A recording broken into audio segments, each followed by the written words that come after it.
Walter Foxtrot was the third of his name in a long line of nobles who were in control of the farms and small towns to the north of their home in Ravenshead.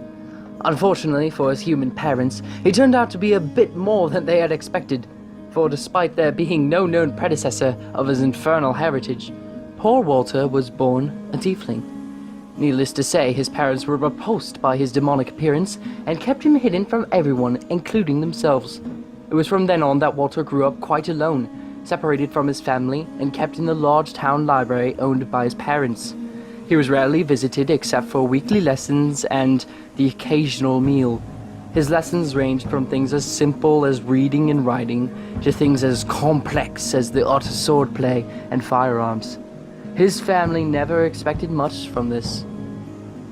After a while, though, enough lessons had passed that he began to excel at things beyond his family's high expectations. It was in his 16th summer that his family began to take a semblance of care in raising him. By care, I mean to say they treated him civilly and fed him more regularly in order to extort his brilliance and turn a profit.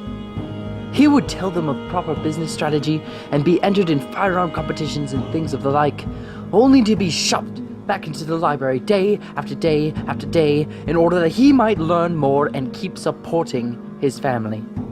He kept at this for 3 years, until he had read every book in the library, learned every firearm technique there was to know, and the hands of fate had guided him herself. However, now that he was 19, Walter felt that he had the right to break out of this small world and reap the fruits of his labor and journey to the north in order to learn more of the world.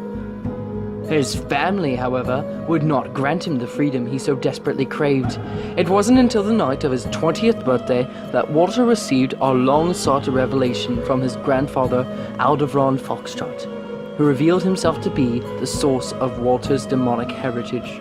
Aldebaran had kept this a secret all his life, thanks to the possession of a powerful shimmer, which remained embedded within his pocket watch. The shimmer granted Aldebaran the ability to appear human and to keep his bloodline as such for a single generation. A generation that Walter had found himself on the opposite end of. Now possessed with the infernal appearance, his grandfather felt it necessary to give him the golden watch along with its powerful shimmer, as to allow Walter to travel the world. So, with a few well-selected weapons, the golden watch, and a novel concerning far-off lands slung over his back, Walter Foxtrot III made his way into the suffocating blackness of night, away from his family and all that he had known, never to return again.